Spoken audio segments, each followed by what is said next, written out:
Richard, good morning. Happy to have you on as always. We do want to talk some recruiting coming up, but I saw you put out something yesterday that I 1,000% agree with.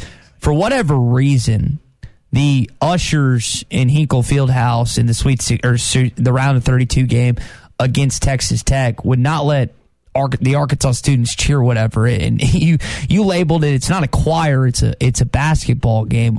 Kind of what did you think about what was going on in Hinkle Fieldhouse this past Sunday night, the fact that they seem to be a little too restrictive?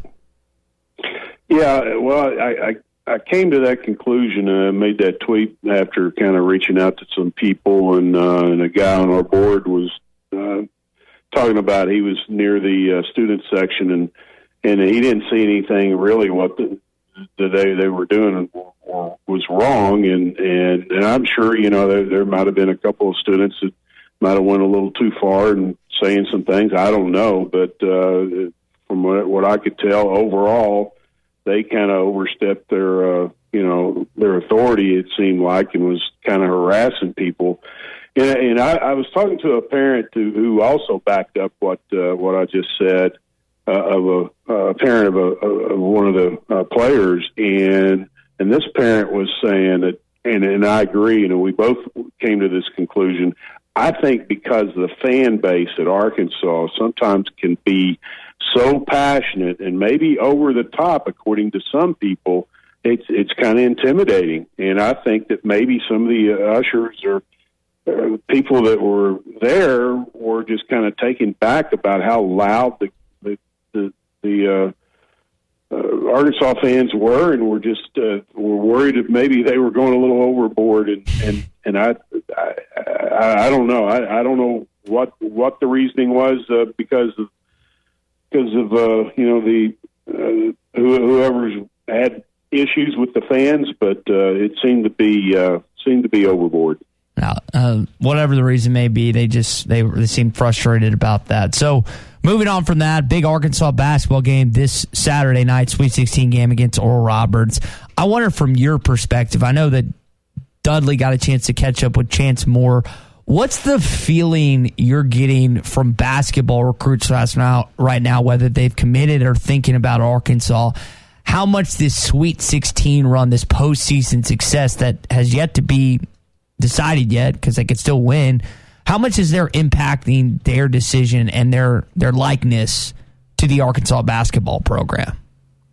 Everybody likes a winner, right? So right now, Arkansas is a hot team, obviously 24-6, and they've played well in the last part of the season, one of the hottest teams in the country, and now in the Sweet 16 and on the big stage. And I've talked to 10 different recruits, including Chase Warren, and they're all obviously very positive to what Arkansas is doing, and that's what they want to do when they get to college is go to the Sweet 16, go to the Elite Eight, go to Final Four, try to win a national championship. And when you have a school that's recruiting you, doing well, and going in that direction, it makes them a little bit more attractive.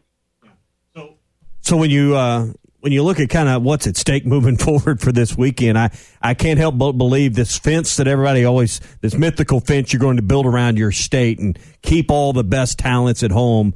The success over the last, say, 45 or 50 days that this program's having, that long SEC winning streak, and now making that pay off in the tournament, has to be building that fence up where, a Darian Ford, we know Joseph Pinion's already committed, a Nick Smith, that, some of these guys that haven't declared where they're at, and certainly none of them have signed, don't even really consider the other options. It seems like that's the direction you're headed back in fairly quickly.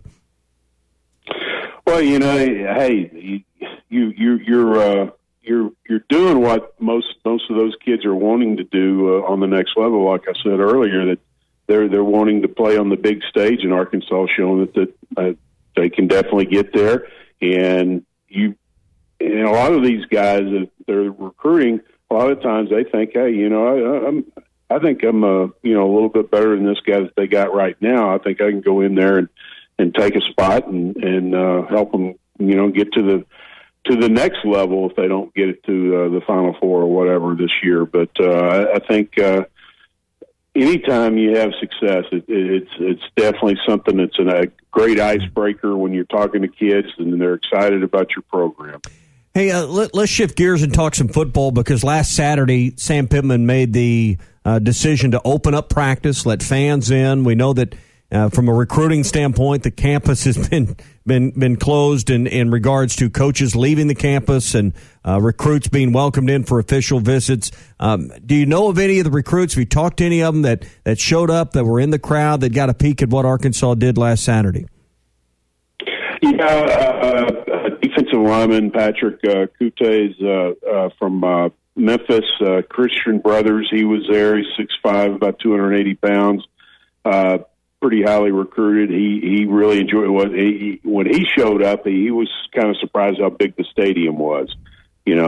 Obviously, no visits last year during football season, other than just being able to show up and buy a ticket at the game. But a lot of kids obviously didn't visit, so he was able to check out the stadium and walk around the campus and check it out, and he seemed to be very favorable. You had Marion Harris, offensive tackle from Joe T. Robinson. He showed up, so that's very promising, considering you would think that he may be making a decision in the near future. So those are the only two off the top of my head. There were some guys that were there that had already committed or signed. Cameron Ball from Georgia, the highly touted defensive tackle. That was his first time to see Arkansas, and he put a video out on Twitter saying how he was excited about his decision. Richard Davenport with us here on the Morning Rush. You've got a lot of stuff going on right now, Richard, with Arkansas basketball being where it is, football team, baseball-wise as well, being at one point the unanimous number one team in the country.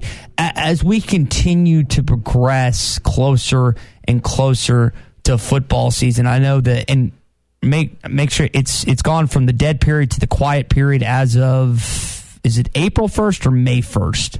Or am I butchering both those? The dead period is up to May 31st, but okay. like we said, it looks like things will open up after that.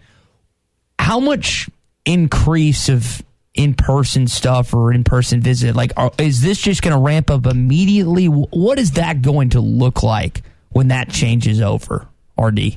Yeah. It's going to be pretty immediate if they do indeed, in fact, open things up in June, because Jerron Willis, a linebacker from Georgia, who's a 4-star according to ESPN, has already put in for an official visit June the 4th. Mile Roser, the safety from Michigan, who's announcing his decision on Sunday, and it looks good for Arkansas.